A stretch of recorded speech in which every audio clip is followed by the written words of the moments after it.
Maaga pa lang ay gising na si Althea. Nakaupo siya sa gilid ng kama habang tinititigan ang unipormeng maayos niyang tinupi kagabi. Simula ngayon, opisyal na siyang empleyado ng isang malaking kumpanya na pagmamay-ari ng mga Chinese investors, ang Zenli Corporation. Matagal niyang pinangarap makapasok dito.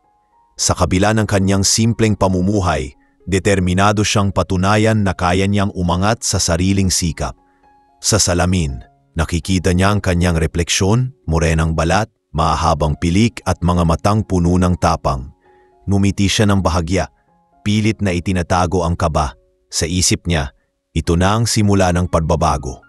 Pagdating niya sa opisina, sinalubong siya ng malalaking glass doors at malamig na hangin ng aircon. Halos puro banyaga at mga sosyal ang mga empleyado.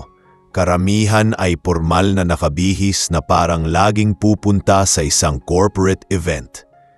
Tahimik siyang pumasok, dala ang maliit na bag at brown envelope na naglalaman ng kanyang mga dokumento. Nilapitan siya ng isang HR staff, mumiti at inihatid siya sa department kung saan siya maa-assign. Admin section ka raw, Miss Althea, sabi nito. Ang head niyo si Miss Liu. Pagkapasok niya sa opisina, agad niyang naramdaman ang bigat ng tingin ng babaeng nasa harap ng mesa. Si Miss Liu, isang mestisang Chinese, maputi, matangos ang ilong, nakasuot ng mamahaling blazer at may matalim na mga mata. Sa unang tingin pa lang, halata ang pagiging istrikta. "You're the new staff?" Malamig na tanong ni Miss Liu habang nakataas ang isang kilay. Tumango si Althea at magalang na nagsabi ng, "Opo ma'am, ako po si Althea Cruz, newly hired." Sinipat siya nito mula ulo hanggang paa, tila sinusukat ang bawat galaw. Cruz, you look simple. Let's see if you can handle the pressure here. We don't tolerate mistakes." Mumiti lang si Althea at tumango, kahit ramdam na niya agad ang hindi magandang pakikitungo ng kanyang bagong boss. Sa unang araw pa lang, sinubok na siya ni Miss Liu. Ibinigay sa kanya ang mahigit 100 papeles para i-encode bago magtanghali at pinaupo siya sa pinakalikod ng opisina. Habang ang iba'y nagkukwentuhan, siya naman ay tahimik lang na nagtatrabaho. Ilang beses siyang sinipat ni Miss Liu at paminsan-minsan ay maririnig ang malamig nitong boses. "Your typing is too slow. We need efficiency here." Hindi siya umimik. Sa halip, mas pinabilis pa niya ang kilos. Pagdating ng tanghali, imbes na sumabay sa iba para kumain, nanatili lang siya sa mesa. Inilabas niya ang baon na adobong manok at kanin. Sa di kalayuan, narinig niya ang mga boses ng ilang katrabaho na nagbubulungan. "Bakit parang hindi siya kumakain sa kantin?" tanong ng isa. "Siguro nagtitipid," sagot ng isa pa. Natawa sila ng mahina at hindi niya naiwasang marinig iyon. Ngunit pinili niyang manahimik. Alam niyang hindi niya kailangang ipaliwanag ang sarili sa mga taong hindi naman siya kilala. Pagbalik ni Miss Liu mula sa lunch break, inutusan siya nito na magdala ng kape sa meeting room. Maingat niyang sinunod ang utos, hawak ang tray na may tasa at saucer. Pagpasok niya, naroon si Miss Liu kasama ang ilang managers. Inilabag ang kape sa mesa, ngunit napansin ni Miss Liu na may kaunting tumalsik na kape sa platito. "What is this?" Malamig na sabi nito sabay lingon sa kanya. "You can't even serve coffee properly? My goodness, where did HR find you?" Natahimik ang buong silid. Ramdam ni Althea ang init sa kanyang pisngi, ngunit nakayuko lang siya. "I'm sorry ma'am," mahinang sagot niya. "It won't happen again." Tumawa si Miss Liu ng mapanglait. "Better not. We don't need incompetent people here. You should know your place. You're just a staff, not the daughter of a billionaire." Ang bawat salita ay parang kutsilyong tumatama sa kanyang dignidad. Hindi siya lumaban. Sa halip, marahan siyang lumabas ng silid. Habang naglalakad pabalik sa desk, pinilit niyang huwag umiyak. Lumapit sa kanya si Mara, ang isa sa mga mababait na empleyado. Grabe talaga si Ma'am Liu. Wala siyang pinipili, pero wag mong masyadong damdamin ha.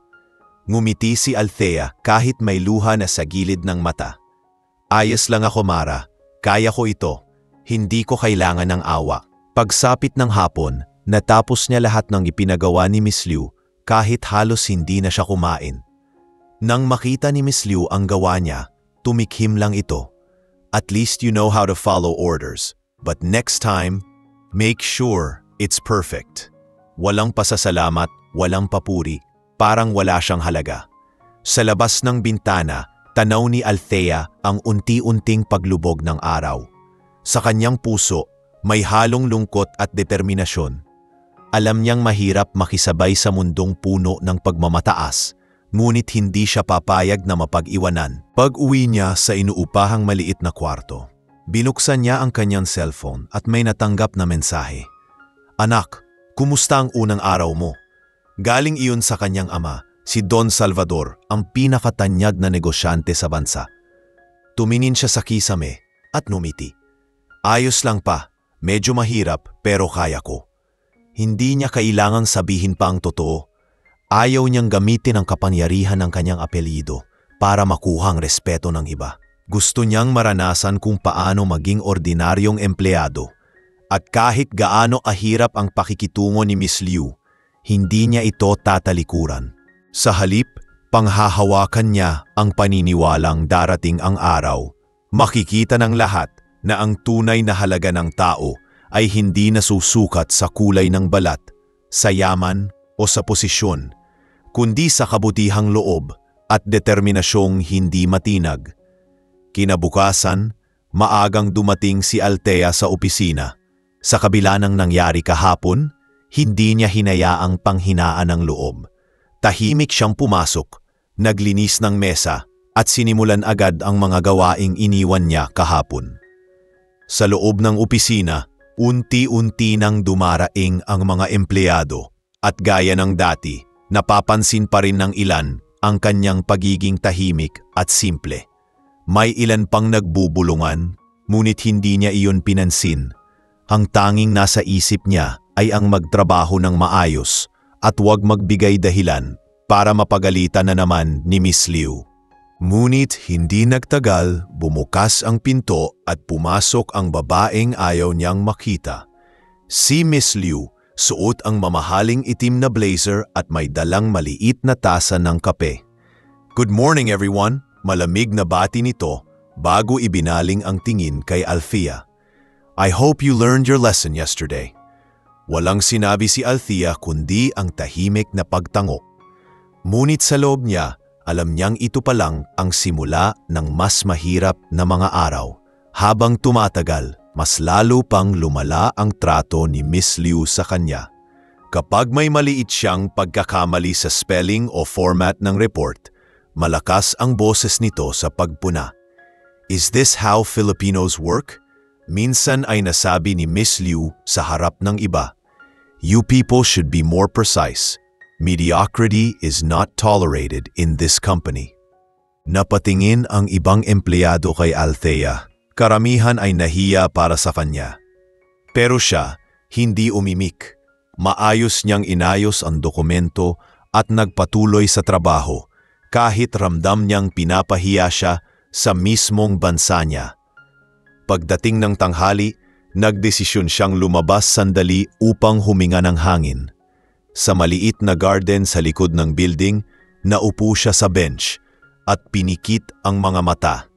Doon niya binitawan ang mga luhang kanina pa niya pinipigilan.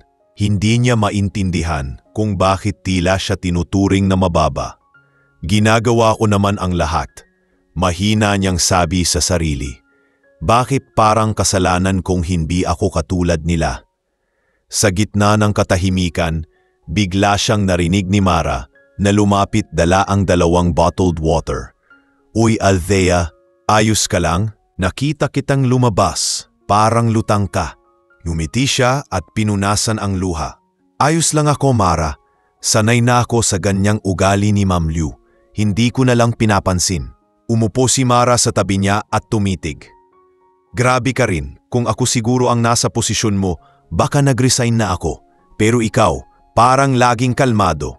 Tumingin si Althea sa langit at ngumiti. Hindi ko kailangan ng respeto nila ngayon. Alam kong darating din ang panahon na makikita nila kung ano ang tunay kong halaga. Kinabukasan, may panibagong proyekto ang kumpanya.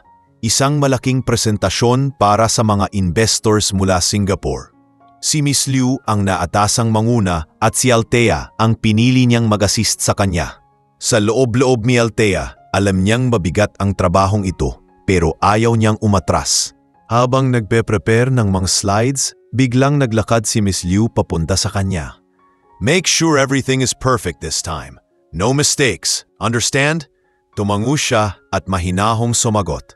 Opo ma'am, I'll do my best.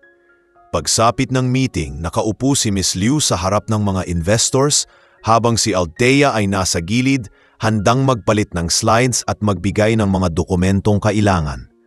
Maayos ang daloy ng presentasyon hanggang sa dumating ang bahagi ng financial projection.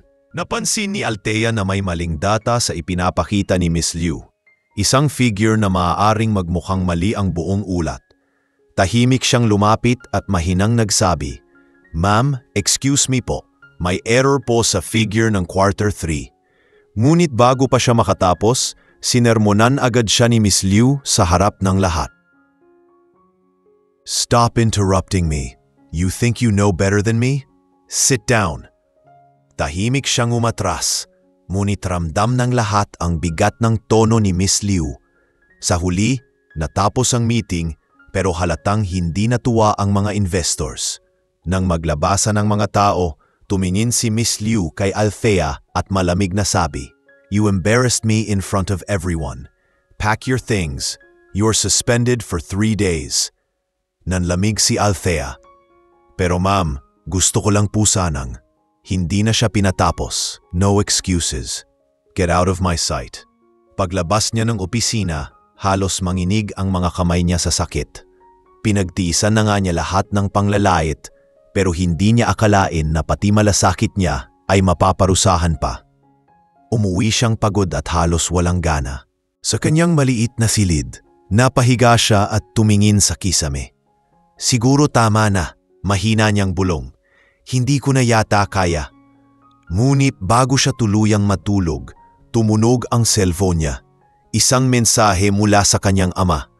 Anak, I'll be visiting one of our partner companies soon. Baka magulat ka. Napahinto siya. Alam niyang ang Zenly Corporation ay isa sa mga kumpanyang hawak ng kanyang ama.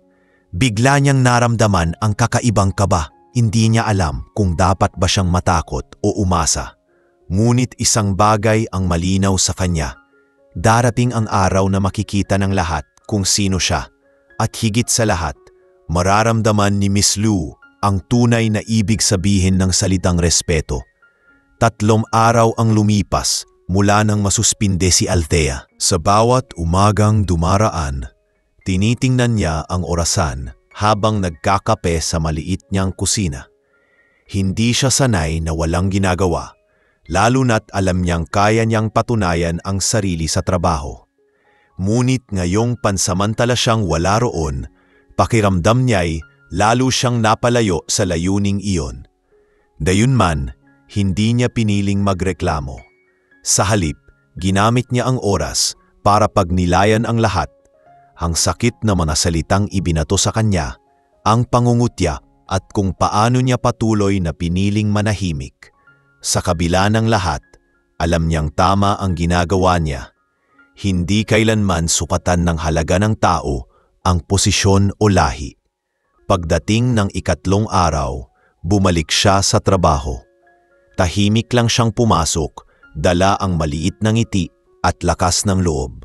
Ngunit sa pagpasok pa lang, ramdam niya agad ang malamig na hangin ng paghusga.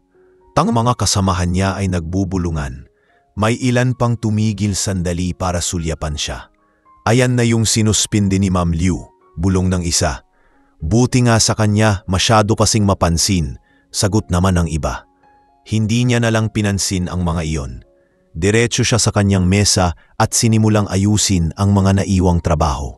Ilang minuto pa lang ang nakakalipas, pumasok na si Miss Liu. Dala ang bagong reports at mukhang abala. Pagkakita sa kanya, bahagyang kumunot ang noo nito.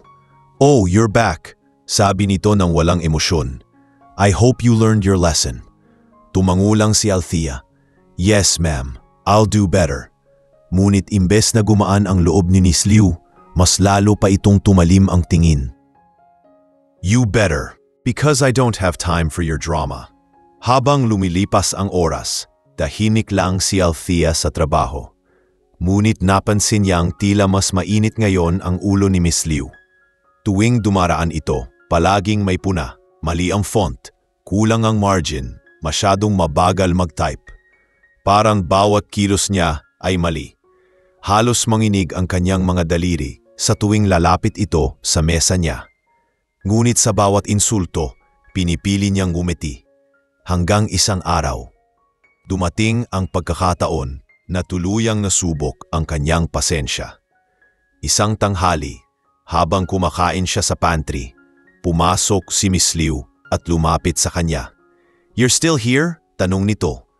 "The meeting preparation isn't done yet. Don't you think you should prioritize your work instead of eating?" Napahinto si Althea sa pagmungaya. "Ma'am, I already finished my part. I was just waiting for your review before sending the file." Nagtaas ng kilay si Miss Liu. "Really? Then why did the other managers say it's incomplete? You're lying." Napatingin ang ibang staff sa kanila. Tahimik na pinilit ni Althea na panatiliin ang respeto. "Ma'am, if you'd like, I can show you the file now. I'm sure everything is already there." Ngunit imbes na pakinggan siya, pinapunan siya nito ng malamig na ngiti. "You're really something, aren't you? Acting like you know better than your superiors." Pagkatapos ay tumalikod at lumabas ng pantry. Iniwan siyang nakayuko at halos mabilaukan sa kaba at hiya. Nang araw ring iyon, napagpasyahan ni Althea na magtrabaho ng lampas oras. Habang isa-isang nag-uwian ang mga empleyado, nanatili siya upang siguraduhing maayos ang lahat. Hindi niya namalayang pasado 10:00 na ng gabi nang mapansin niyang siya na lang ang tao sa opisina. Binuksan niya ang laptop at tiningnan muli ang reports. Habang binabasa niya, biglang bumukas ang pinto. Si Miss Liu. "What are you still doing here?" Malamig na tanong nito. "You're not paid for overtime." Nagulat si Althea, ngunit mahinahong sumagot. "I just wanted to make sure everything's ready for tomorrow's meeting, ma'am." Ayokong magkaroon ulit ng problema. Napahinto si Miss Liu, tinitigan siya sandali bago nagsalita. "You're trying too hard. Do you really think working like this will make you special? You're just wasting your time." Tumalikod ito at umalis. Iniwan siyang muli sa katahimikan ng opisina. Kinabukasan, maaga na naman siyang pumasok. Nagdala siya ng breakfast sandwich at kape para maaga ring makapagsimula. Ngunit pagdating niya sa mesa, napansin niyang nakakalat ang mga dokumentong inayos niya kagabi. Ang iba'y may red markings at mga komento ni Miss Liu. Puro negatibo. Wrong formatting. Poor layout. Doesn't meet the standard. Napaupo siya, ramdam ang bigat sa dibdib. Lahat ng pinaghirapan niya, parang walang saysay. Maya-maya, pumasok si Mara at nilapitan siya. "Althea, narinig ko kahapon si Ma'am Liu. Pinag-uusapan ka na naman niya sa mga managers." Sabi niya, pero okay lang. Basta alam kong ginagawa ko ang tama." Mumiti si Mara kahit halatang naawa. "Grabe ka. Hindi ko alam kung saan mo hinuhugot ang lakas mo. Pero sana balang araw, makita rin nila kung gaano ka kabuti." Sa buong linggong iyon, mas lalo pang tumindi ang pagsubok kay Althea. Minsan habang nakapila siya para isumite ang ulat, biglang kinuha ni Miss Liu ang folder sa kanyang kamay at sinabing, "Don't touch this again. I'll handle it myself. I don't trust your work." Tumawa pa ang ilang kasamahan. At pakiramdam ni Althea ay gusto na niyang lumubog sa hiya. Ngunit sa kabila ng lahat, nanatiling matatag ang kanyang puso. Alam niyang may hangganan ang lahat, pati ang kawalang galang. Habang naglalakad pa uwi, tumunog ang cellphone niya. Isang mensahe na naman mula sa ama. Anak, confirmed. I'll be visiting Zhenli Corporation next week. Gusto kong makita kung paano ka nag-a-adjust bilang empleyado. Napangiti siya sa gitna ng pagod. Hindi alam ni Miss Liu at ng buong kumpanya na ang babaeng matagal na nilang minamaliit ay anak ng mismong taong may pinakamalaking hawak sa corporate world. At sa kanyang puso, alam niyang paparating na ang araw kung kailan magbabago ang ihip ng hangin. Mabilis lumipas ang mga araw at patuloy pa ring nagtitiis si Althea sa ilalim ng pamumuno ni Miss Liu. Habang dumarami ang mga gawain, tila mas tumitindi rin ang pang-api sa kanya. Ngunit sa kabila ng lahat, nanatili siyang kalmado, tahimik at determinado. Alam niyang hindi niya kailangang ipagmalaki kung sino siya para lamang makuha ang respeto ng mga tao. Alam niya ring darating ang araw na ang katotohanan mismo ang maglalantad ng lahat. Isang umaga, naganap ang isa sa pinakamabigat na insidente sa kumpanya. Habang abala ang lahat sa paghahanda para sa isang malaking meeting, inutusan ni Miss Liu si Althea na gumawa ng tape para sa mga bisita. Walang pag-aalinlangan, sumunod si Althea. Maingat niyang hinalo ang kape at inihain sa mesa ni Miss Liu. Ngunit nang tikman ito ng kanyang boss, agad nitong ibinagsak ang tasa sa mesa. "What is this?" sigaw ni Miss Liu. Natahimik ang buong opisina. "This is horrible. Can't you even make a simple coffee?" Lumapit siya sa kanya at galit na itinaas ang tasa. "Do you even know what you're doing?" Bago pa man makapagpaliwanag si Althea, bigla nitong itinapon ang mainit na kape sa mesa at bahagyang napalsikan ang braso ni Althea. Ramdam niya ang kirot ng init, ngunit hindi siya nagsalita. Pinilit niyang itago ang hapdi at ngumiti ng mahinahon. "I'm sorry, ma'am. I'll make another one." "Forget it," sagot ni Miss Liu. "You're useless. You can't even make coffee right. Maybe you should go back to your province and learn basic things." Tumawa pa ito ng mapanglait habang ang ibang empleyado ay halatang hindi alam kung paano tutugon. Ang iba'y nakayuko, ang ilan na may napailing. Isa sa kanila, si Mara, ay lumapit matapos umalis si Miss Liu. "Grabe naman si ma'am, natalsikan ka pa ng kape. Masakit ba?" Mahinang ngumiti si Althea. "Konti lang, ayos lang ako." "Bakit di mo man lang siya sinagot?" tanong ni Mara. "Hindi ko kailangan, Mara. May mas matimbang pa kaysa sa pagsagot. May mga bagay na mas pinipili kong patahimikin kasi alam kong hindi habang buhay mananatili ang ganitong trato sa akin." Nang hapon na iyon, habang nag-aayos ng gamit, nilapitan siya ni Miss Liu na tila ba may panibagong dahilan para siyang pagalitan. "Tomorrow, we'll have another investor presentation. Don't mess this up. I'm assigning you to prepare the reports overnight." Nagulat si Althea. "Overnight po, ma'am." "Yes," sagot ni Miss Liu. "You have all night. If I see a single mistake, I'll make sure this company will never hire someone like you again." Tumango na lang siya at mahinahong sumagot, "Opo, ma'am. Gagawin ko po." Pag-uwi niya, dumiretso siya sa maliit na kwarto at agad nagsimulang magtrabaho. Halos hindi na siya kumain. Pinusisi niya bawat detalye ng report, inayos ang graphs at sinigurong tama lahat ng figures. Bandang 3:00 ng madaling araw natapos niya ito. Nang mapatingin siya sa salamin, nakita niyang namumugto ang kanyang mga mata at may bahagyang pamumula ang balat kung saan siya natalsikan ng kape. Ngunit sa halip na mainis, napangiti siya. "Kaya ko ito. Hindi ko kailangang bumaba sa antas ng mga taong hindi marunong rumespeto." Kinabukasan, habang naglalakad papasok sa opisina, naramdaman niyang may kakaibang sigla sa paligid. Lahat ay abala, lahat ay naghahanda para sa pagdating ng investors. Nang dumating si Miss Liu, nakataas ang ulo at may ngiting mayabang. "Good morning, everyone. Let's make sure today's meeting is flawless," sabi nito. Tumingin siya kay Althea at malamig na idinugtong, I hope your report doesn't embarrass me again. Opo, ma'am. Sagot ni Althea na kalmado pa rin. Nang magsimula ang meeting, ipirensenta ni Miss Liu ang mga slides na inihanda ni Althea. Maayos ang takbo ng lahat hanggang sa dumating sa financial projection. Biglang napansin ng isang investor na may hindi tugma sa figure. Excuse me, but this data seems inaccurate, sabi ng isa. Nataranta si Miss Liu at agad ibinunton ang sisi kay Althea. Althea, what did you do? Did you change the numbers again without telling me? Halos mapahinto si Althea sa gulat. Ma'am, I double-checked everything. The file you used wasn't the final one. I sent the corrected version last night.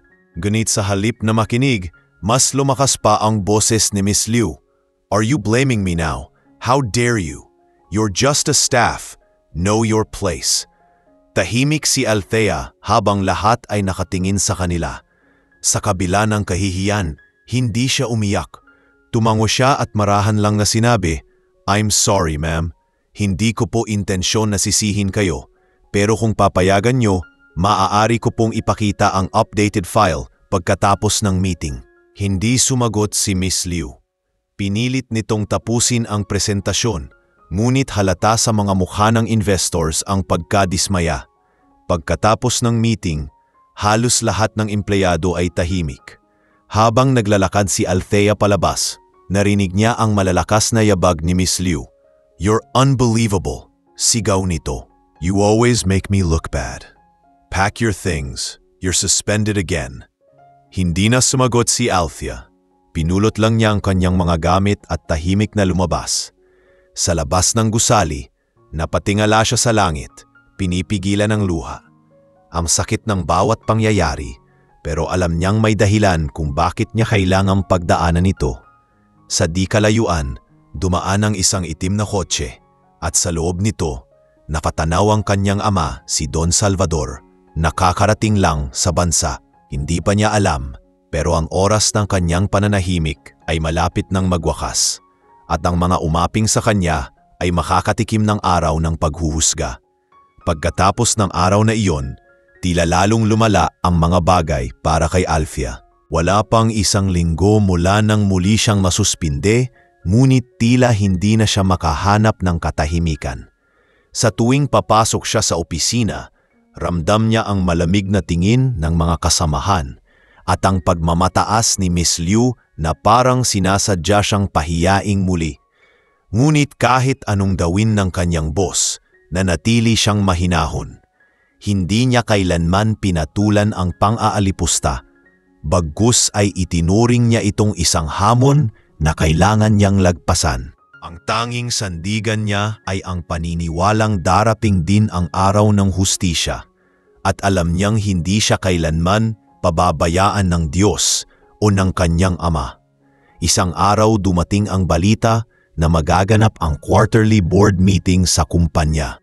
Nabalitaang mismong si Don Salvador de Vega, ang isa sa pinakamalaking investor sa Zenly Corporation, ay darating upang dumalo. Agad na kumalat ang balita sa buong gusali at halos lahat ng empleyado ay nagmadaling maghanda. Si Miss Liu ay doble ang kilos. Inutusan ang lahat ng departamento na siguraduhing maayos ang presentasyon. I want everything perfect, sigaw nito. This is a big opportunity for us, especially for me. Ngunit sa likod ng pagnanais niyang magpakitang gilas, naroon ang labis na kaba sapagkat narinig na rin niya ang pangalan ni Don Salvador at alam niyang ito ang taong may pinakamatinding impluensya sa corporate world. Habang abala ang lahat, tahimik lang si Althea sa kanyang mesa. Wala sa isip ng iba na ang binabanggit nilang Don Salvador ay hindi lang basta isang malayong personalidad, kundi ang ama niya mismo.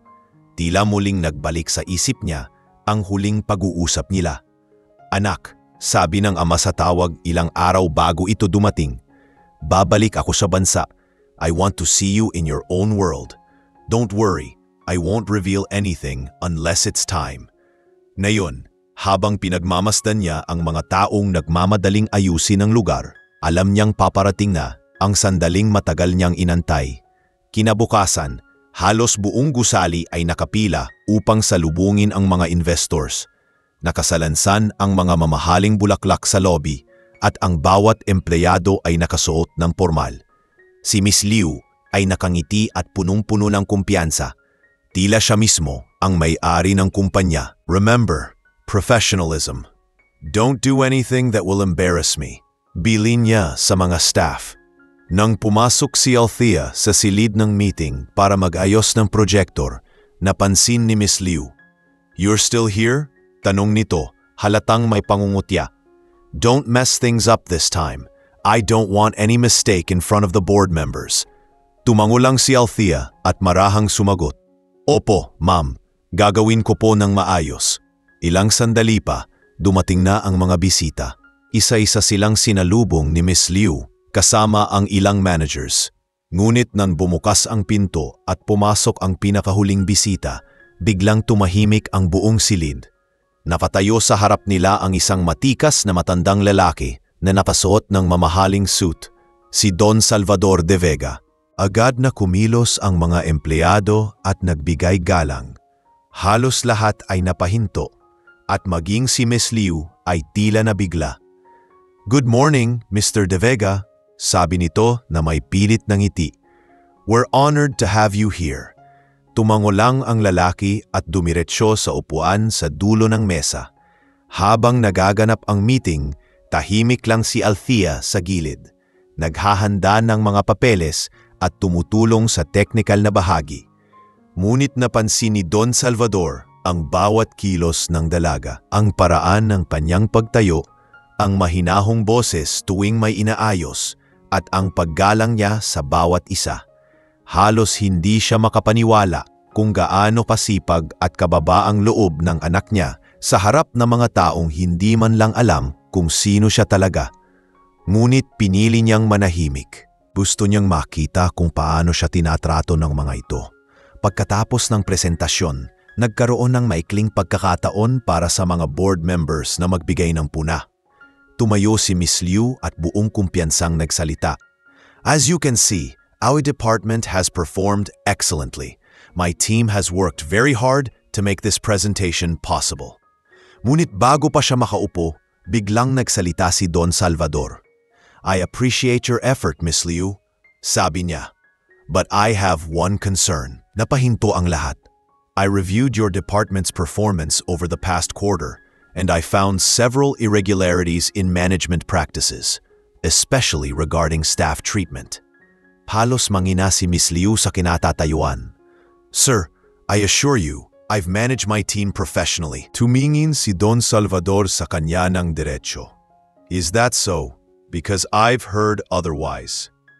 Lumingon ito sa gilid at nagtama ang mga mata nila ni Althea. Sa sandaling iyon, tumigil ang mundo ni Miss Liu. Parang may kutubo siyang may hindi karaniwang koneksyon ang dalawa. "This young lady," sabi ni Don Salvador habang tinuturo si Althea, "I heard she's been treated unfairly under your supervision." Nanlamig si Miss Liu at halos hindi makasagot. "Sir, she's just a staff. I was only doing what's best for the company." Tumayo si Don Salvador, mabigat ang pinig. "Just a staff? No, Miss Liu. That woman you humiliated happens to be my daughter." Parang may sumabog na bomba sa silid. Halos lahat ay napahinto at si Miss Liu ay napaluhod sa hiya. "Your daughter?" pautal niyang sabi. I didn't know, sir." "You didn't have to know," sagot ni Don Salvador. "Because respect should never depend on who a person is. You failed to see that." Tahimik lang si Althea, nakatayo sa tabi, pinipigil ang luha. Sa wakas, ang katotohanang matagal niyang tinago ay lumantad sa harap ng lahat. At sa araw na iyon, nagsimulang magbago ang lahat sa loob ng Zenli Corporation. Ang babaeng dati nilang nilalait ay siya palang tagapagmana ng pinakamakapangyarihang negosyante sa bansa. At higit sa lahat, ang babaeng may pusong hindi kayang pantayan ng kahit sinong may pera o titulo. Tahimik ang buong silid matapos sabihin ni Don Salvador ang katotohanan. Parang nawalan ng hangin ang paligid at tanging mahinang tibok ng puso ni Althea ang naririnig niya sa sarili. Lahat ng mga empleyado, pati ang mga board members, ay tila hindi makapaniwala. Ang simpleng dalagang madalas nilang nakikitang inaapi ni Miss Liu ay siya palang anak ng pinakamayamang negosyante sa bansa. Samantala, si Miss Liu ay nananatiling nakaluhod, nanginginig at hindi makatingin sa harap. Ang dating mataas ang tingin sa sarili ay ngayon ay balot ng labis na hiya. Lumapit si Don Salvador kay Althea at marahang hinawakan ang balikat nito. "Anak," mahinahon niyang sabi, "I didn't expect to see you in this condition. I heard and saw enough today." Napaluha si Althea habang marahang tumingin sa kanya. "Pa, hindi ko naman ginusto na malaman nila. Gusto ko lang po subukan kung kaya kong tumayo sa sarili kong paa." Gumiti si Don Salvador, ngunit bakas sa kanyang mukha ang kirot at pag-aalala. "At napatunayan mong kaya mo, Althea. Pero wala kang dapat tiisin na ganitong klaseng pangmamaliit."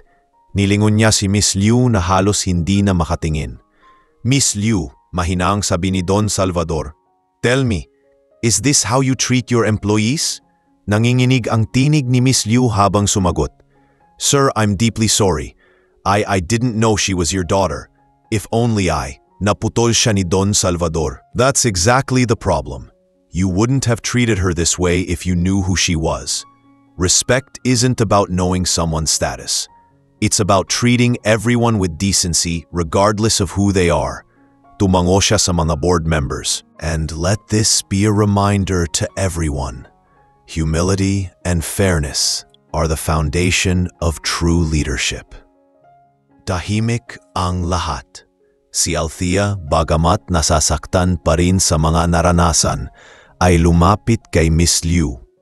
"Ma'am," mahinahon niyang sabi, "wala po akong galit sa inyo. Alam kong may mga pagkakataong nasobrahan ang init ng ulo ninyo, pero hindi ko kailanman gustong ibalik ang sama ng loob. Ang respeto, kahit minsan abusuhin ng iba, ay dapat manatili sa atin." Lahat ay napatingin sa kanya. Isang kabataang babae na sa kabila ng pang-aapi ay nanatiling mababa ang loob at marunong umunawa. Lalong namutla si Miss Liu. Napayuko siya at humikbi. "I don't deserve your kindness," sabi nito. "You've shown me what true class means." Lumapit siya kay Don Salvador at tuluyang lumuhod. "Sir, please, give me one more chance. I'll do better." Tahimik lang si Don Salvador saglit bago nagsalita. "Miss Liu, I believe in second chances. Pero hindi ibig sabihin nun ay walang kapalit ang maling ginawa. Effective immediately, you'll be transferred to one of our provincial branches. You'll still have a position, but this time I want you to learn from the people you used to look down on." Halos bumagsak si Miss Liu sa pagkakaluha, ngunit tinanggap niya ang desisyon. "Thank you, sir. I'll take this as a lesson." Habang naglalakad palabas si Don Salvador at Althea, sinundan sila ng mga tingin ng mga empleyado. Wala ni isa sa kanila ang hindi humanga sa katatagan ni Althea. Paglabas nila ng opisina, nilingon ni Althea ang mga dating kasamahan. "Salamat sa inyo," sabi niya sa kalmadong ngunit buo ang tinig. "Sana po, hindi na natin kailangang hintayin na mayaman o makapangyarihan ang isang tao bago natin siya respetuhin. Lahat tayo, pantay-pantay." Kinabukasan, lumabas ang opisyal na memo mula sa headquarters. Si Miss Liu ay inilipat sa provincial branch bilang branch supervisor, habang si Althea, sa tulong ng rekomendasyon ni Don Salvador at ng mga board members, ay hinirang bilang assistant managing director ng kumpanya. Marami ang nagulat, ngunit wala ni isa ang tumutol. Alam ng lahat na siya ang pinakakarapat-dapat. Sa unang araw niya bilang opisyal, lumapit sa kanya si Mara na hindi mapigilang ngumiti. "Grabe, Althea. Ma'am Althea na pala ngayon." Hindi ko pa rin maproses lahat ng to. Napatawa si Alfia. Huwag mo na akong tawaging ma'am, Mara. Ganito pa rin ako. Gusto ko pareho pa rin tayong nagtatrabaho ng maayos. Walang mas mataas o mas mababa. Lumipas ang mga buwan at unti-unting nagbago ang ihip ng hangin sa loob ng kumpanya. Nawala ang takot at pangamba sa mga empleyado. Napalitan ito ng respeto at pagtutulungan. Si Althea, sa bawat meeting at desisyon, ay laging inuuna ang kapakanan ng mga tauhan. Minsan ay sinabihan pa siya ng isang manager. "You remind me of your father, Miss De Vega. Humble yet strong." Numiti lang siya. "I guess I got that from him." Ngunit alam niyang higit pa roon. Nakuha niya iyon sa mga karanasang nagturo sa kanya ng kababaang loob. Samantala, sa malayong probinsya kung saan inilipat si Miss Lou, nagsimula itong magbago. Unay hirap siya sa bagong kapaligiran. Ngunit habang lumilipas ang mga linggo, unti-unti niyang nakilala ang mga simpleng empleyado, mga taong masipag, magalang at totoo.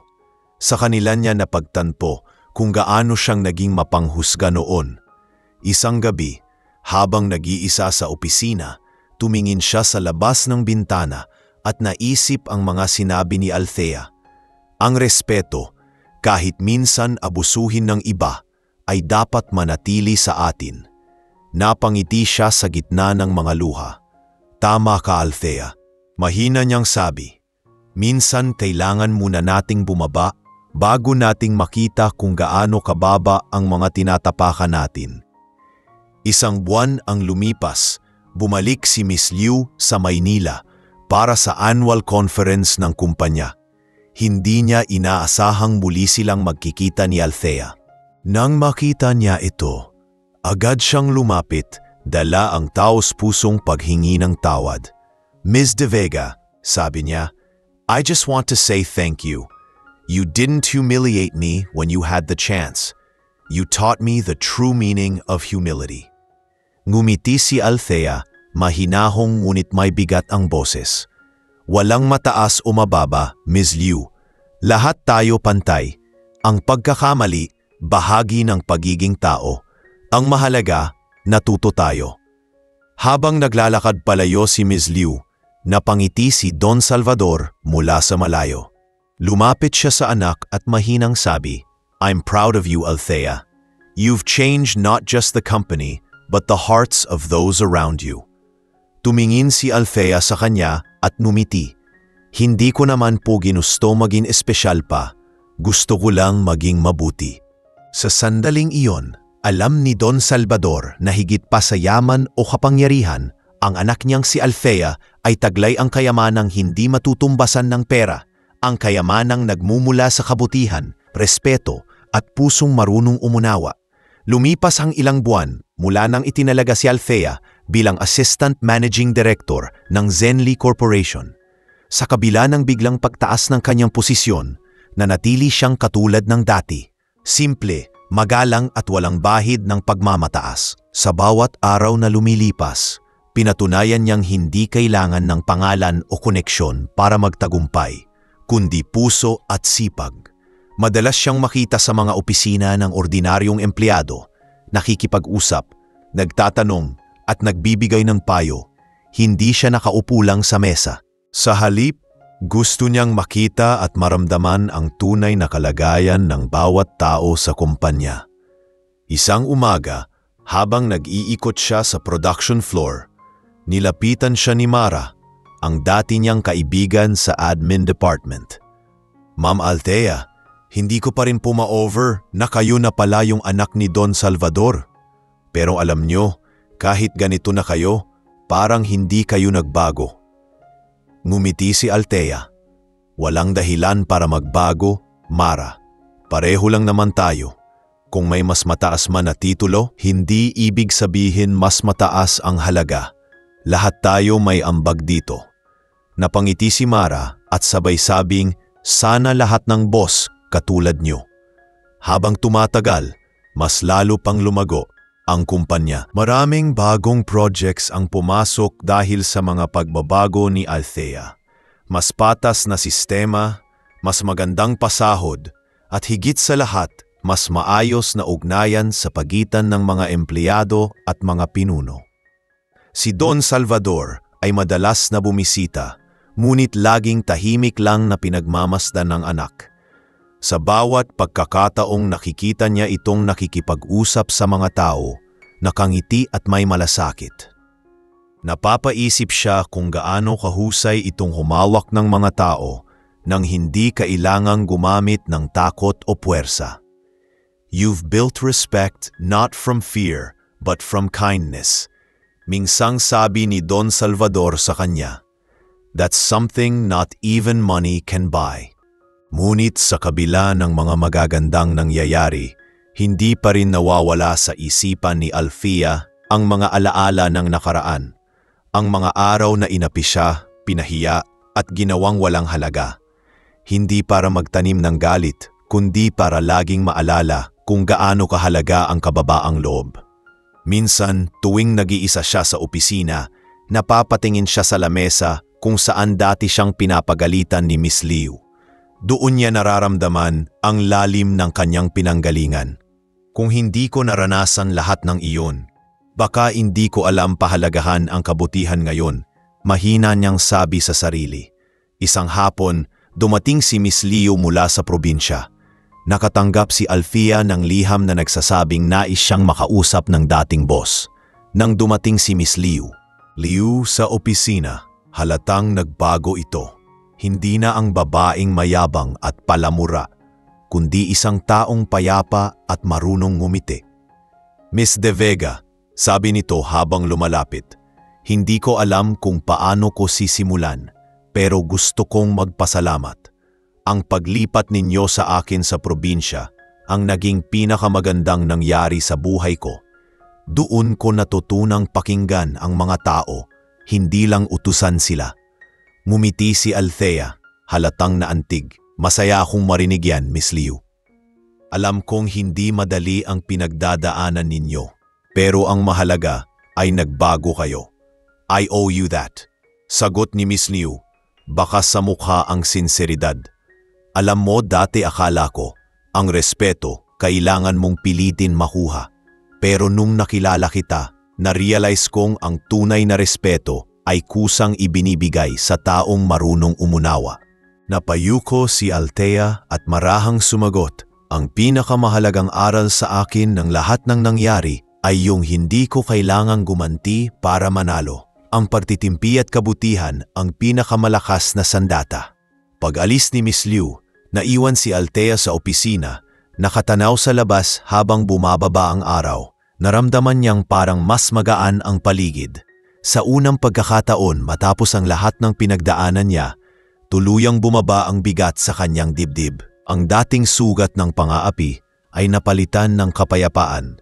Muli niyang naramdaman ang inspirasyong magpatuloy, hindi lang bilang tagapamahala, kundi bilang isang tao na kayang magbigay ng pag-asa sa iba. Ilang linggo pagkatapos noon, inimbitahan ni Don Salvador si Althea sa isang malaking corporate event kung saan siya mismo ay tatanggap ng parangal bilang isa sa mga most influential business leaders in Asia. Ngunit sa gitna ng selebrasyon, ibinaling ni Don Salvador ang pansin sa anak. "Tonight," sabi niya sa harap ng mga bisita, "I want to share this honor with someone who taught me a lesson I thought I already knew.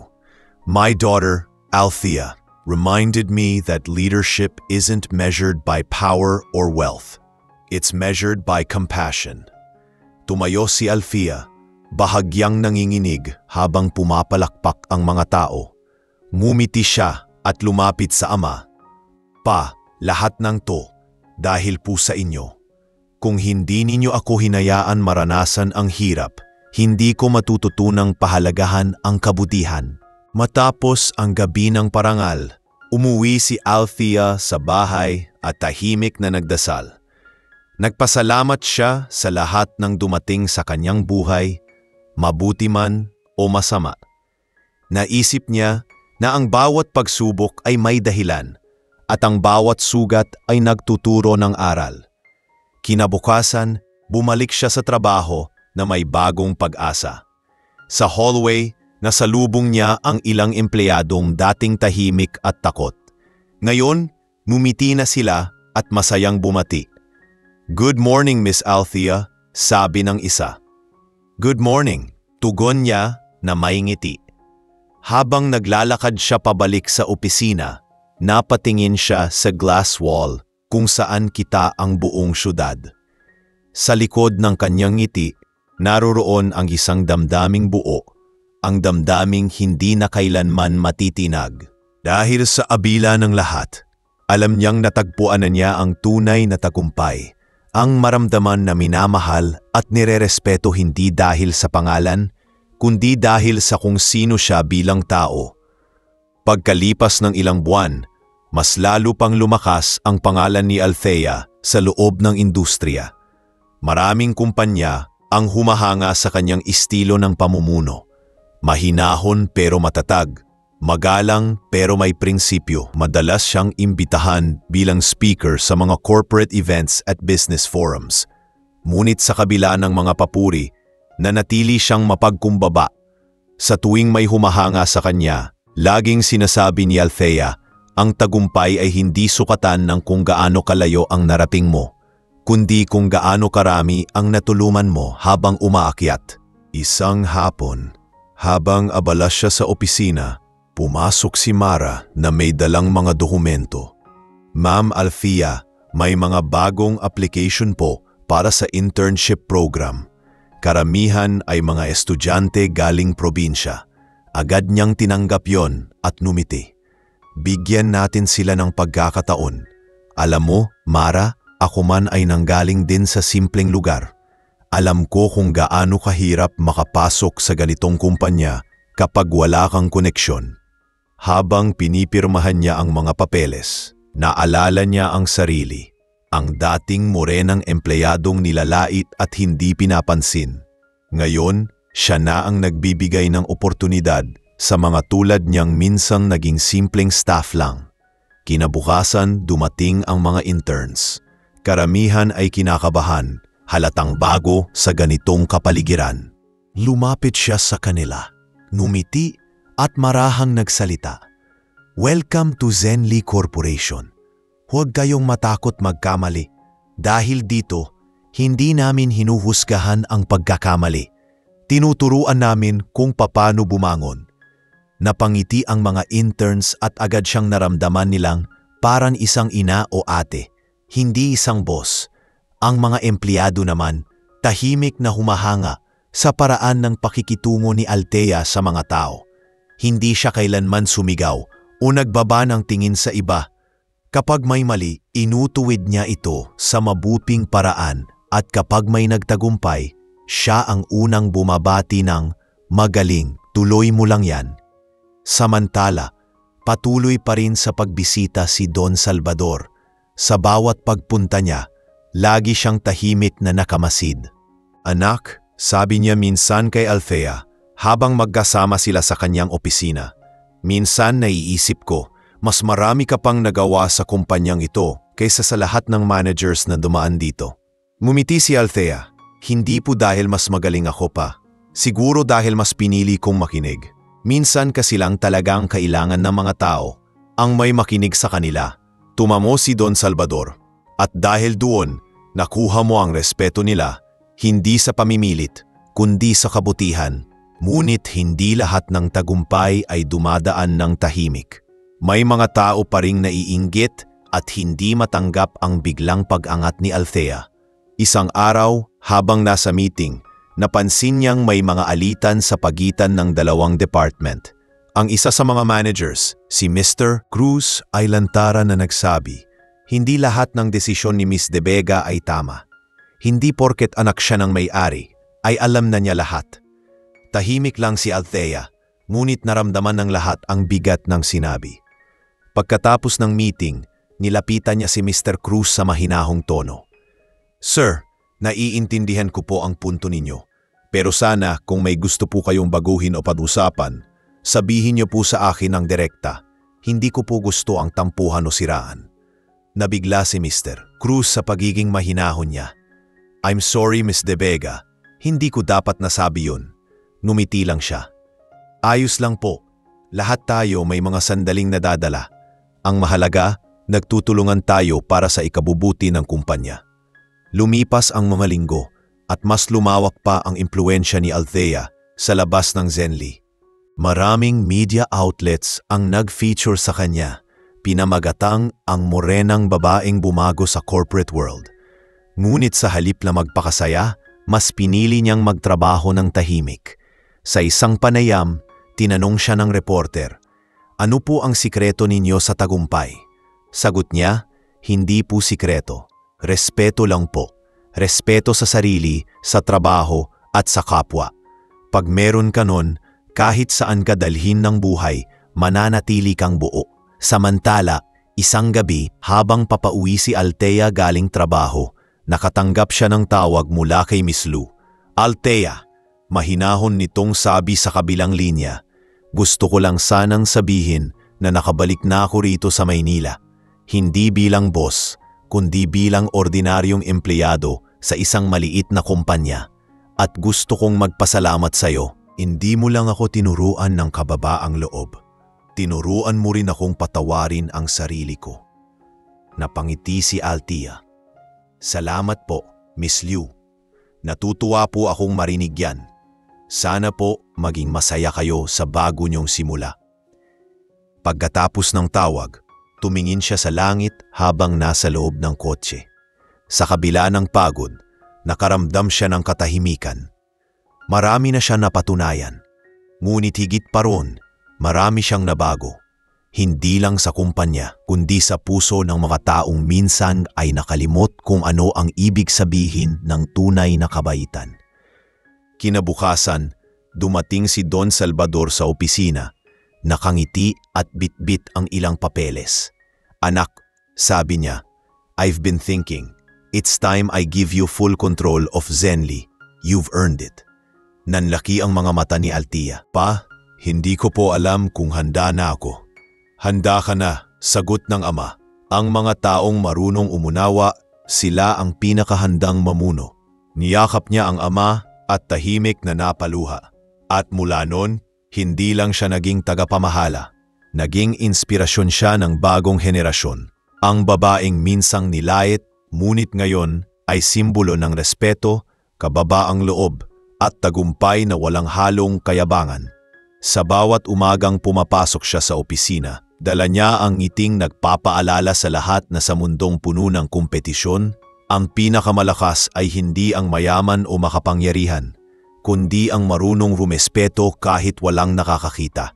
Mula nang tuluyang ipasa ni Don Salvador ang pamamahala ng Zenly Corporation kay Althea, mas lalo pang naging nakulay at buhay ang buong kumpanya. Hindi na ito katulad ng dati. Hindi na kailangan ng mga empleyado na matakot sa kanilang mga superior, sapagkat sa ilalim ng pamumuno ni Althea, ang bawat isa ay nararamdaman ang pagiging bahagi ng pamilya. Araw-araw, maagang pumapasok si Althea sa opisina, bumabati sa mga staff at nakikipag-usap sa kanila na parang matagal na silang magkakilala. Walang espesyal na treatment, walang pinipili. Para sa kanya, ang pagiging pinuno ay hindi tungkol sa kung gaano kataas ang posisyon mo, kundi kung gaano kalalim ang malasakit mo sa mga taong nagtatrabaho sa ilalim mo. Sa isang regular na pulong ng board, inilahad ni Althea ang bagong proyekto ng kumpanya, isang scholarship program para sa mga anak ng kanilang mga empleyado. "Gusto kong lahat ng pamilya rito ay may pag-asang makapagtapos ng pag-aaral. Alam kong hindi madaling buhayin ang pamilya kapag ikaw ay ordinaryong manggagawa," sabi niya habang nakatingin sa mga kasamahan sa mesa. Halos lahat ay natuwa sa ideya. "Ma'am Althea, hindi lang po kayo magaling mamuno, may puso pa kayo," sabi ng isang senior manager. Ngumiti lang siya. Kung walang mga empleyado, wala rin namang kumpanya. Kaya dapat maramdaman nila na sila ang tunay na puhunan dito.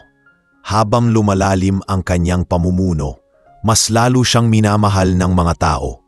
Ngunit hindi rin nawawala ang mga pagsubok. Dumating ang isang sitwasyon kung saan biglang bumagsak ang ekonomiya at naapektuhan ang ilang operasyon ng kumpanya. May mga kailangang bawasan ng oras sa trabaho. May mga kailangang ilipat ng posisyon. Imbes na ipaubaya sa mga managers ang desisyon, si Althea mismo ang nagpunta sa bawat departamento. Ayokong magtanggal ng tao, sabi niya sa meeting kasama ang mga executives. Kung kailangang mag-adjust, mag-a-adjust tayong lahat. I will cut my own salary first before we cut theirs. Nagulat ang lahat, lalo na si Don Salvador nang marinig ang desisyong iyon. Ngunit alam niyang ang anak niya ay may pusong inuuna ang kapakanan ng iba bago ang sarili. Ilang linggo ang lumipas, unti-unting nafabawi ang kumpanya dahil sa tamang mga hakbang ni Althea. Napanatili ang trabaho ng lahat at higit pa doon, mas lalo pang naging buo ang samahan ng mga empleyado. Isang gabi, matapos ang mahabang araw sa trabaho, nagpaiwan siya sa opisina. Habang tinitingnan ang mga ilaw ng siyudad mula sa malaking bintana, naramdaman niya ang kakaibang kapayapaan. Dumating si Don Salvador at marahang lumapit. Hindi ko alam kung paano mo nagagawang maging ganito kalakas, anak, sabi nito. Ang dami kong nakilalang negosyante sa buhay ko, pero ikaw lang ang pinakamatatag na babae na kilala ko. Tumawa si Althea ng mahina. Hindi po ako malakas pa. Mula nang magbago ang kanyang buhay sa probinsya, hindi niya inakalang babalik siya sa Maynila. Ngunit ngayong nakabalik na siya, unti-unti niyang binubuo ang sarili. Isa siyang patunay na may pagkakataon ang bawat isa para magbago. Nabalitaan niya ang proyekto ni Althea at nagsulat ito ng liham. Althea, nakasulat doon, salamat sa pagbibigay ng liwanag sa akin. Dati puro yabang at ginto ang tingin ko sa tagumpay. Pero ngayon, alam ko na, ang tunay na tagumpay ay yung may marangal kang puso. Nang mabasa ni Althea ang liham, lahat ay masaya, may palakpakan at halakhakan sa paligid. Umakyat si Althea sa entablado at nagsalita. Bago ko naranasan ang lahat ng ito, ako ay isang simpleng staff lang na madalas mapagalitan. Naranasan kong maliitin, pagtawanan at apihin. Pero doon ko natutunang ang buhay ay hindi tungkol sa kung gaano karaming beses kang natumba, kundi kung gaano karaming beses kang bumangon. Ngayon, gusto kong iparating sa inyong lahat, walang maliit na tao dito sa kumpanya. Lahat kayo ay may halaga. Tumayo ang mga empleyado at sabay-sabay na pumalakpak. Marami sa kanila ang napaluha.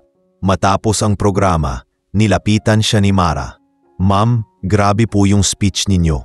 Parang gusto kong umiyak. Tumawa si Althea. Huwag ka nang maiyak, baka sabihin ng iba drama tayo rito. Oh, hindi po, totoo kasi yung sinabi ninyo. Alam nyo, dati gusto ko nang mag-resign noong panahon ni Miss Liu. Pero dahil sa inyo, nakita ko na may pag-asa pa pala sa ganitong kumpanya. Salamat, ma'am. Niyakap niya si Mara. Salamat din, Mara. Kung wala ka noon para makinig sa akin, baka hindi ko rin nakayanan. Habang naglalakad siya palabas ng venue, tumingin siya sa langit na puno ng mga bituin. Sa kanyang puso, naramdaman niya ang kaligayahang hindi kayang ibigay ng pera. Hindi dahil sa posisyon o sa mga papuri, kundi dahil alam niyang nagbago siya at nakapagpabago rin ng iba. Sa paglipas ng panahon, naging inspirasyon si Althea hindi lang sa mga kasamahan niya sa Zenly, kundi pati sa buong industriya. Sa tuwing may lalapit na bagong empleyado at magtatanong kung paano siya nakarating sa tuktok, simple lang ang kanyang sagot. Sa mundo ng negosyo, marami kang makikilalang matalino, pero iilan lang ang marunong maging tao. Piliin mong maging isa sa mga iyon. At habang patuloy siyang naglalakad sa daan pauwi, dala niya ang parehong simpleng ngiti ng babaeng minsang tinawag na ordinaryo. Ngunit sa huli, napatunayang ang kababaang loob ay siyang pinakamataas na anyo ng tagumpay. Pagkaraan ng ilang taon, Mas lalo pang lumago ang Zenly Corporation sa ilalim ng pamumuno ni Althea. Mula sa isang kumpanyang puno ng tensyon at takot, naging modelo ito ng respeto at malasakit. Maraming negosyo ang humanga sa sistemang ipinairal niya. Isang sistemang nakabatay sa patas na oportunidad, pagkakapantay-pantay at kabutihan. Ngunit sa kabila ng lahat ng tagumpay, hindi niya kailanman nakalimutan kung saan siya nagsimula. Sa tuwing may bagong empleyado, siya mismo ang bumabati at nagkukuwento kung paano siya minsang naging simpleng staff na nagtiis sa pang-aapi. Lahat tayo nagsisimula sa mababa. Madalas niyang sinasabi, ang mahalaga, hindi tayo sumusuko habang umaakyat. Isang umaga, habang naglalakad siya papunta sa kanyang opisina, nasalubong niya ang isang bagong intern, isang morenang dalagang may bitbit na lumang bag. Nahulog ng dalaga ang mga papeles sa sahig at mabilis itong yumuko para pulutin. Lumapit si Althea at tinulungan siya. Relax lang, sabi niya na may ngiti. Hindi mo kailangang kabahan. Nagulat ang dalaga nang mapagtantong si Althea pala ang tumulong sa kanya. Ma'am, kayo po si Miss De Vega. Pasensya na po, hindi ko alam na. Walang problema, sabat ni Althea. Dati rin akong ganyan. Nahulog ko pa nga dati yung buong tray ng kape sa unang araw ko. Natawa ang dalaga at agad gumaan ang loob. Sa ganitong mga simpleng sandali, mas lalo siyang hinahangaan ng mga tao. Hindi dahil sa kanyang posisyon, kundi dahil sa tunay niyang kababaang loob. Samantala si Don Salvador ay madalas nang magpahinga sa kanilang rest house sa Tagaytay.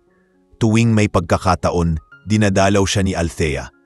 Isang hapon, habang sabay silang nakatanaw sa taniman ng kape, nagsalita ang matanda. Anak, hindi mo na kailangan pang patunayan ang sarili mo. Naipakita mo na sa lahat kung anong klasing leader ka. Ngumiti si Althea. Hindi pa po tapos pa. Marami pa akong gustong ayusin. Lalo na para sa mga ordinaryong empleyado. Tumango si Don Salvador at tinitigan ang anak.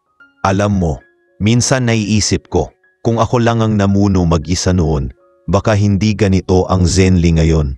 Iba ka si anak. Pinatakbo mo ang kumpanya gamit ang puso, hindi lang utak. Napangiti si Althea marahang sumagot. Siguro po kasi naramdaman ko kung paano maging isa sa kanila. Ngunit dumating din ang panahon na kailangang harapin ni Althea ang mas malalaking hamon. Isang umaga, nakatanggap siya ng balita na may isa sa kanilang international branches na nalugi dahil sa maling pamamalakad ng lokal na manager. Lumaki ang problema at muntik nang masira ang reputasyon ng kumpanya. Sa halip na magturo o magalit, agad siyang lumipad papunta roon upang ayusin ang sitwasyon. Sa harap ng mga empleyado, nagsalita siya ng mahinahon ngunit may bigat sa bawat salita. Hindi ko kayo pupuntahan para sisihin. Nandito ako para makinig at tulungan kayong bumangon. Sa loob lamang ng ilang linggo, sa tulong ng kanyang patuloy na pag-uusap sa mga tao, muling bumalik sa ayos ang operasyon. Muling naibalik ang tiwala ng mga investor at mga empleyado.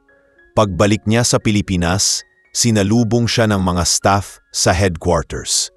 Welcome back, Ma'am Althea. Sabay-sabay na bati ng mga ito. Ngumiti siya at huminga ng malalim. Sa dami ng kanyang naranasan, alam niyang hindi lang ito tungkol sa negosyo. Ito ay tungkol sa mga taong natutunan niyang unawain. Hindi ko kayo kakayanin kung wala kayo, sabi niya sa mga empleyado. Kaya sa bawat tagumpay ng kumpanyang ito, tandaan ninyong bahagi kayo noon. Minsan habang naglalakad siya sa lobby ng opisina, napansin niyang may grupo ng bagong empleyado na nagkukwentuhan. Hindi ko alam kung totoo yung kwento, sabi ng isa. Na dati raw siyang simpleng staff lang. Tumawa ang isa pa. Hindi nga, parang imposible. Ang galing niya kaya. Napangiti si Althea sa narinig. Lumapit siya sa kanila at marahang nagsalita. Totoo yun. Ako yung staff na yun. Kaya kung may magsasabi sa inyong hindi nyo kaya, huwag kayong maniniwala. Kasi minsan ang mga pinakamatayog na pangarap ay nagsisimula sa pinakamababang posisyon. Tumahimik ang mga kabataan at halatang naantig. Sa simpleng pag-uusap na iyon, isang bagong inspirasyon na naman ang naitanim niya. Hindi nagtagal, ipinatawag si Althea para tumanggap ng parangal mula sa gobyerno bilang Outstanding Female Business Leader of the Year. Sa seremonyang iyon, habang nakatayo siya sa entablado na puno ng palakpakan ang bulwagan. Ngunit bago siya umalis, nagsalita siya. Ang parangal na ito, hindi lang para sa akin. Para ito sa lahat ng kababaihan at empleyadong araw-araw nagsusumikap.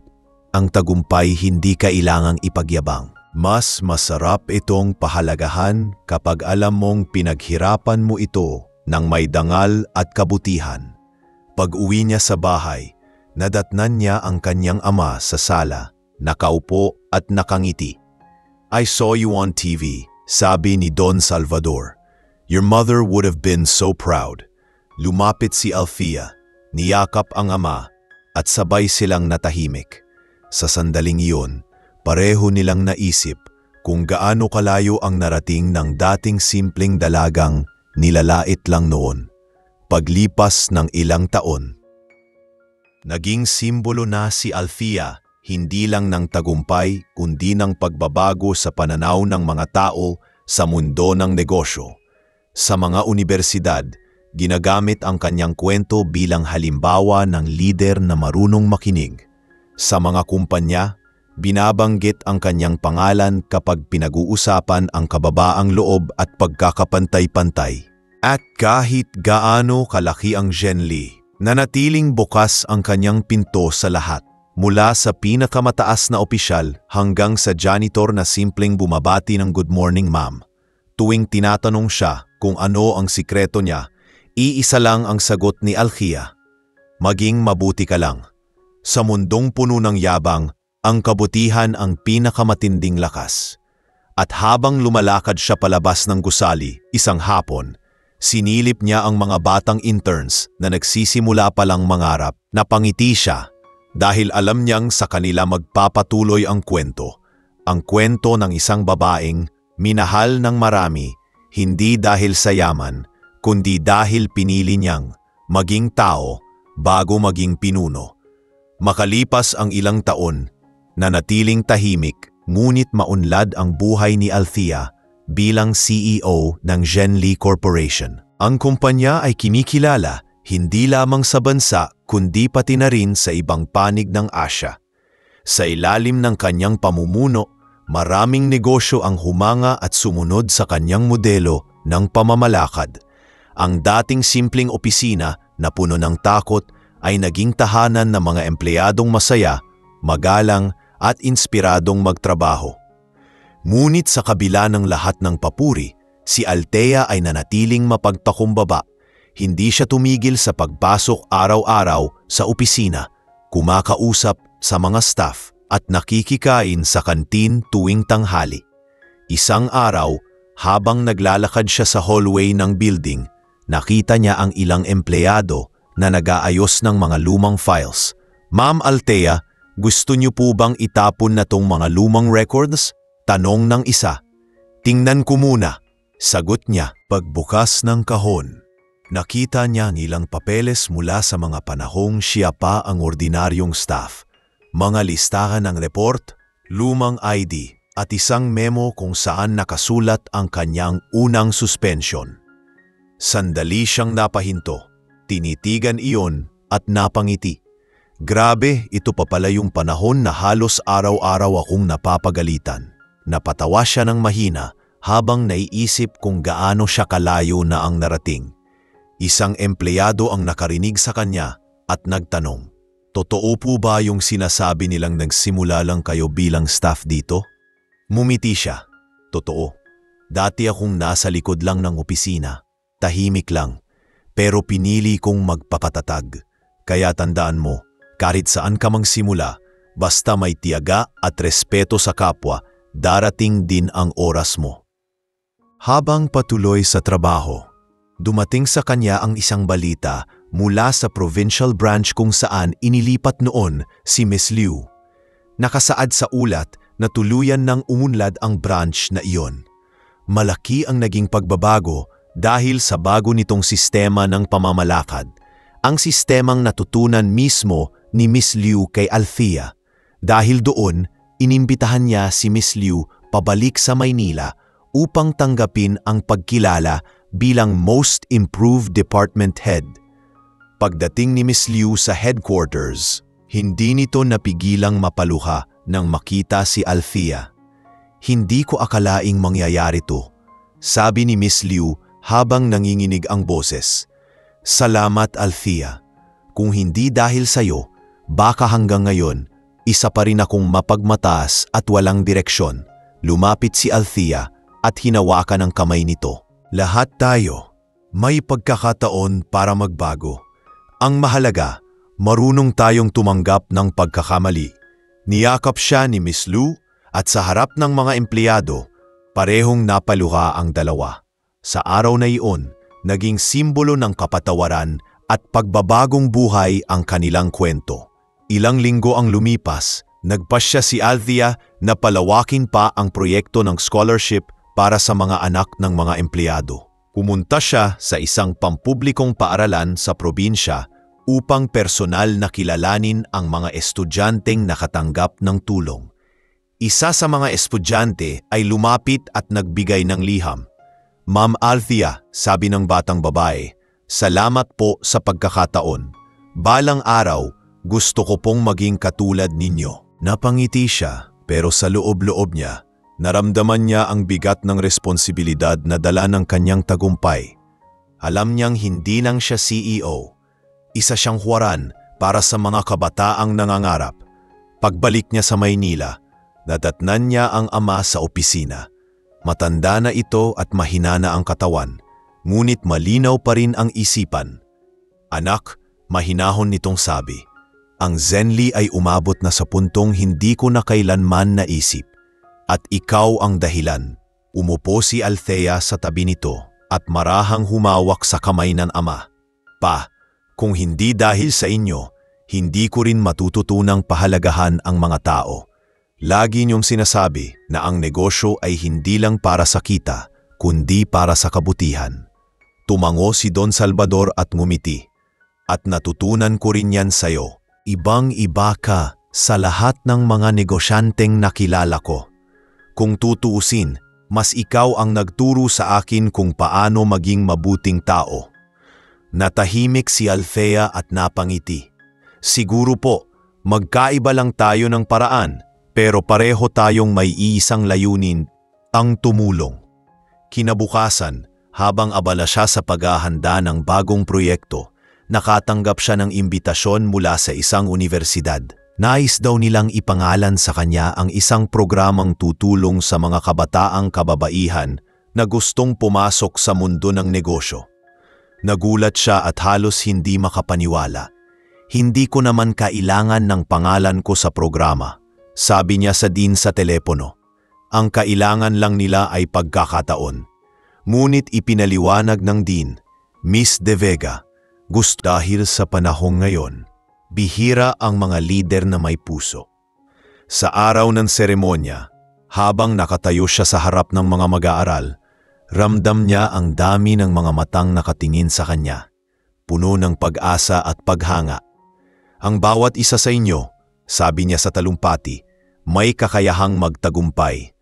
Pero huwag niyong kalimutan, ang tunay na tagumpay ay hindi nasusukat sa dami ng medalya o pera, kundi sa kung paano niyo pinapahalagahan ang ibang tao habang umaangat kayo, habang pumapalakpak ang buong auditorium.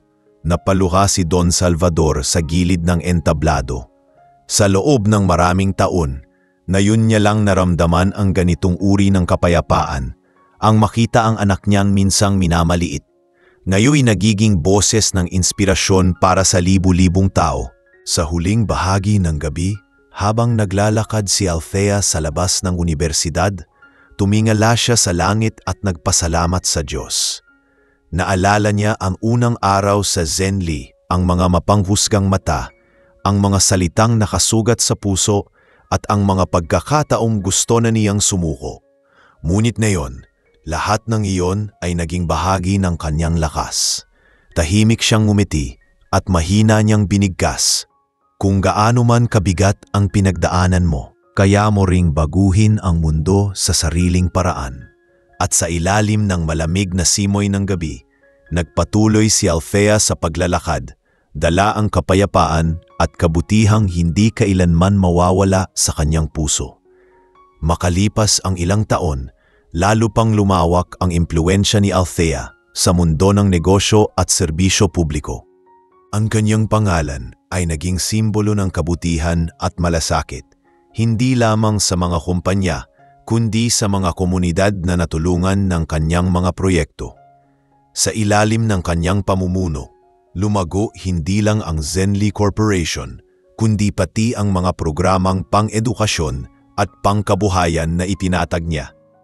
Sa tuwing tinatanong siya ng media kung paano niya nagagawa ang lahat ng iyon, simple lang ang sagot niya.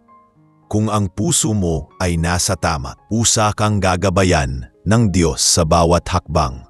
Isang umaga, habang papunta siya sa opisina, tumawag si Mara, na ngayon ay isa na ring department head. Ma'am, may gusto kayong makausap. Isa sa mga interns natin, gusto kayong personal na pasalamatan. Agad siyang pumayag. Pagdating sa opisina, nakita niya ang isang dalagang halos kasing edad niya noong unang araw niya sa Zenly. Nakasuot ito ng simpleng blouse, halatang kinakabahan. "Good morning, Ma'am Althea," mahina nitong sabi.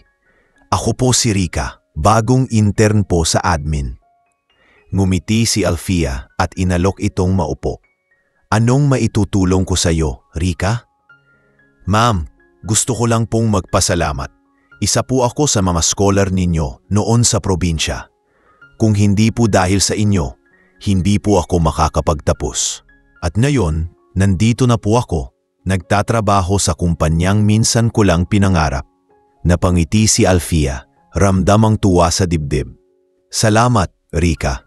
Hindi mo kailangang magpasalamat. Ang pinakamagandang paraan para suklian yan ay kung gagawin mo rin yan sa iba balang araw." Pagkatapos ng pag-uusap na iyon, matagal pang nakaupo si Althea sa kanyang mesa.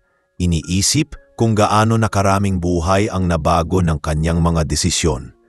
Minsan, iniisip niya kung paano kaya kung hindi siya tumagal noon, kung nagpadala siya sa sakit at panghuhusga. Siguro, bulong niya sa sarili, hindi ko makikita ang lahat ng ito. Ngunit alam niyang hindi siya umabot dito para lang tumanggap ng papuri. Ang lahat ng kanyang pinaghirapan ay may mas malalim na dahilan. Kinahapunan, dumating si Don Salvador sa opisina. Kahit matanda na, hindi pa rin nawawala ang tikas nito. "Anak," sabi niya, habang umuupo sa tapat ni Althea, "may magandang balita ako. May bagong alok ang mga international partners natin. Gusto nilang gawing modelo ang Zenly sa buong Asya. Ibig sabihin, ikaw na ang mangunguna sa pagtatatag ng regional offices." Napangiti si Althea, ngunit bahagyang napaisip. "Pa, malaking responsibilidad po yan. Sigurado po ba kayong kaya ko?" Tumawa si Don Salvador. "Kung nagawa mong baguhin ang puso ng mga taong dati ay sarado sa kabutihan, mas madali na yan para sa'yo. I believe in you, anak." Lumipas ang ilang buwan at sinimulan ni Althea ang pagbuo ng international branches. Sa bawat bansa na pinupuntahan niya, hindi lang negosyo ang dala niya, kundi mga programa para sa mga kababaihan, kabataan at mga mahihirap na manggagawa. Maraming banyagang negosyante ang humanga sa kanya, hindi lang sa talino, kundi sa kanyang kakaibang pananaw sa pamumuno. "She leads with compassion," sabi ng isa sa mga kasosyo nilang foreign investors. "That's what makes her company special." Habang abala siya sa mga proyekto, hindi pa rin niya nakakalimutang dumalaw sa kanilang probinsya. Doon siya madalas nagpapahinga sa bahay na minsang pinangarap niyang ipagawa para sa kanyang ama. Sa tuwing naroon siya, bumabalik sa kanya ang mga alaala ng kabataan, ang panahon ng hirap, ng pagsubok at ng mga panahong halos gusto na niyang sumuko. Isang gabi, habang nakaupo siya sa terasa, lumapit si Don Salvador. Hawak ang isang tasa ng kape. Alam mo anak, sabi nito, kapag nakikita kitang ganito, napapangiti ako. Kasi noon, pangarap ko lang na makita kang masaya. Pero ngayon, hindi lang kasiyahan ang dala mo, pati pag-asa para sa marami. Magumiti si Althea at mahinang sumagot, Pa, hindi ko po magagawa to kung hindi ninyo ako tinuruan ng tamang paraan. Kayo po yung unang nagturo sa akin ng halaga ng respeto sa tao. Tumango si Don Salvador. At ngayon, ikaw naman ang nagtuturo niyan sa buong mundo. Sa sandaling iyon, parehong natahimik ang andaan mo. Hindi mo kailangang maging mayaman para makatulong. Kailangan mo lang ng pusong handang umunawa. Habang tumatagal, mas nakilala si Althea bilang The Morenang CEO. Hindi dahil sa kanyang kayumangging balat, kundi dahil sa kakaibang ganda ng kanyang puso. Sa mga business magazine, madalas siyang mabanggit bilang isa sa pinakarespetadong babae sa corporate world. Ngunit sa kabila ng lahat, nanatiling pareho ang araw-araw niyang gawain. Pumapasok sa opisina, kumakain kasama ang mga empleyado at kumakausap sa mga tao na parang magkaibigan lang. Isang gabi, matapos ang mahabang araw ng trabaho, nagpunta siya sa rooftop ng gusali ng Zenly. Doon siya madalas magpahinga tuwing gusto niyang mapag-isa. Habang nakatingin sa mga ilaw ng syudad, napangiti siya. Naalala niya ang mga salitang sinabi noon ni Miss Liu bago ito umalis. Ang tunay na leader ay hindi kailangang laging nasa itaas. Minsan mas kailangan niyang bumaba para makita ang tunay na halaga ng mga nasa paligid niya. Ngayon, alam ni Althea kung ano ang ibig sabihin ng mga salitang iyon. Ang pag-akyat sa tuktok ay hindi sukatan ng tagumpay kung naiwan mo naman ang mga taong kasama mong nagsimula. Kaya sa bawat araw na dumarating, pinanghahawakan niya ang paniniwalang iyon. Sa mundong puno ng kompetisyon at pagmamataas, pinili niyang maging ilaw, isang babaeng nagtagumpay hindi dahil sa kapangyarihan, kundi dahil sa kabutihan. Habang marahang humihip ang hangin sa rooftop, tinitigan niya ang kalangitan at ngumiti. Sa tahimik na gabi, naramdaman niyang natagpuan na niya ang dahilan ng lahat ng kanyang pinagdaanan. Ang maging inspirasyon ng kababaang loob at patunay na ang kabaitan kailanman ay hindi kahinaan kundi pinakamatatag na sandigan ng tunay na tagumpay. Ilang taon pa ang lumipas at mas lalo pang sumikat ang pangalan ni Althea. Sa mga balita at pahayagan, madalas siyang tawaging ang CEO na may puso. Ang kanyang pamumuno ay naging inspirasyon hindi lamang sa mga empleyado ng Zenly Corporation, kundi pati na rin sa ibang mga kumpanya na sinubukang gayahin ang estilo niya ng pamamahala. Marami nang nagbago sa paligid niya, dumami ang mga gusali ng Zenly, lumawak ang mga proyekto at daan-daang pamilya na ang natulungan ng mga programang inilunsad niya. Ngunit kahit gaano kalayo ang narating niya, hindi pa rin nagbago si Althea. Siya pa rin ang parehong morenang babae na marunong makinig, marunong umunawa at marunong magpakumbaba. Isang umaga habang papasok siya sa opisina, napansin ang tila mas maingay kaysa karaniwan ang paligid. Pagpasok niya sa main hall, sinalubong siya ng mga empleyado. Napaluha si Althea. Hindi ko alam na maghahanda kayo ng ganito, sabi niya habang tinitingnan ang mga nakangiting mukha ng kanyang mga tauhan. Kung meron mang dapat pasalamatan, kayo yun. Kasi kung wala kayong tiwala, hindi ko rin mararating to.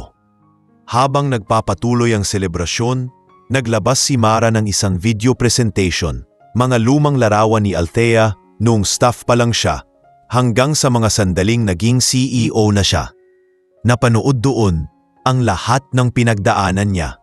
Mula sa mga panahong nilalait siya ni Miss Liu, hanggang sa oras na dumating si Don Salvador sa boardroom at ipinaalam sa lahat ang kanyang tunay na pagkakakilanlan. Sa dulo ng video, may lumabas na mensahe mula kay Don Salvador. Anak, kung napapanood mo to, gusto kong ipaalam sa'yo na lubos akong proud sa'yo. Ang pangarap kong makitang magtagumpay ka ay natupad na higit pa sa inaasahan ko. Hindi lang kita anak, isa kang biyayang ipinagmalaki kong ibahagi sa mundo. Hindi na napigilan ni Althea ang mapaluha. Tahimik siyang tumingin sa langit, hawak ang pendant na bigay ng ama. Alam niyang kahit wala na ito, kasama pa rin niya sa bawat hakbang. Matapos ang selebrasyon, nagpasya si Althea na bumisita sa lumang opisina kung saan siya unang nagtrabaho. Pagpasok niya sa maliit na silid, parang bumalik sa kanya ang lahat ng alaala. Ang amoy ng papel, ang lumang lamesa sa sulok, at ang lugar kung saan siya minsang napagalitan at pinahiya. Naupo siya sa isang silya at napapikit. Dito nagsimula lahat, mahina niyang bulong. Dito ko natutunang kahit gaano kababa ang tingin ng iba sa'yo, may araw din na makikita nila ang tunay mong halaga. Sa sandaling iyon, dumating si Mara at umupo sa tabi niya. Ma'am, ang dami niyong nabago, hindi lang sa kumpanya, pati sa buhay naming lahat. Ngumiti si Althea. Hindi ko naman gustong baguhin ang lahat, Mara. Gusto ko lang ipakita na kaya nating umangat nang hindi kinakalimutan kung sino tayo. Kinahapunan, nagkaroon ng pagpupulong kasama ang mga bagong branch heads. Isa sa kanila ang nagtanong, Ma'am, ano po ang sikreto ninyo sa matagumpay na pamumuno? Tahimik muna si Althea bago ngumiti. Simple lang, sagot niya. Matutong makinig, hindi lang sa mga salita, kundi pati sa katahimikan ng mga tao. Minsan, doon mo maririnig ang totoo. Lahat ng naroon ay natahimik. Ramdam ang bigat ng kanyang mga salita. Sa mga sumunod na taon, mas dumami pa ang mga proyekto ni Althea para sa kapwa. Isa sa mga pinakapinagmalaki niya ay ang pagtatayo ng De Vega Foundation, isang organisasyong tumutulong sa mga kabataang gustong mag-aral ng negosyo at leadership. Sa unang taon pa lang ng foundation, mahigit 100 kabataan ang nakatanggap ng full scholarship. Sa bawat graduation ceremony, palaging sinasabi ni Althea, sana pagdating ng araw, kayo naman ang magbabalik sa iba ng kabutihang natanggap ninyo. Ngunit hindi lamang kabataan ang natulungan niya. Maging mga dating empleyado ng Genly na nagretiro ay nakatanggap ng benepisyong hindi nila inaasahan. Marami ang napaiyak sa ginawang iyon ni Althea. Ma'am, salamat po. Hindi namin inakalang aalalahanin niyo pa rin kami. Sabi ng isa sa mga dating janitor na halos lumuhod sa harap niya. Pinatayo niya ito at niyakap. Hindi ko po kayo nakalimutan.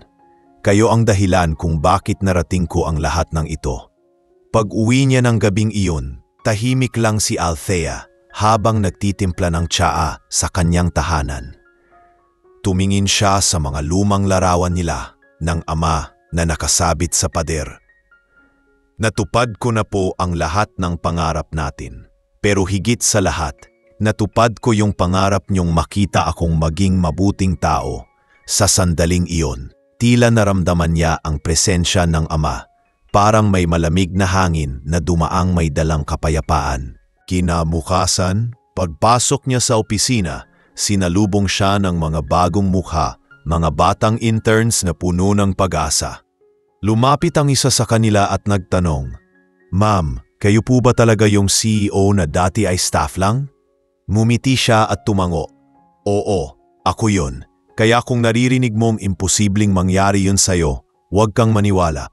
Sa tamang panahon, sa tamang sipag, at sa tamang puso, mararating mo rin ang pangarap mo. Habang naglalakad siya papunta sa kanyang opisina, napatingin siya sa paligid. Mga taong nagtatawanan, nagtutulungan at masayang nagtatrabaho. Sa sandaling iyon, napangiti siya at napaisip. Ito na ang bunga ng lahat ng kanyang sakripisyo. At sa gitna ng malawak na kumpanya na minsan ay lugar ng kanyang paghihirap, naroon na ngayon ang kapayapaang bunga ng kabutihan. Dahil sa huli, napatunayan ni Althea na hindi kailanman naluluma ang mabuting puso. Ito ang tunay na kayamanan na hindi kailanman mawawala. Isang pamana ng dignidad, pag-ibig at respeto na mananatili kahit lumipas ang panahon.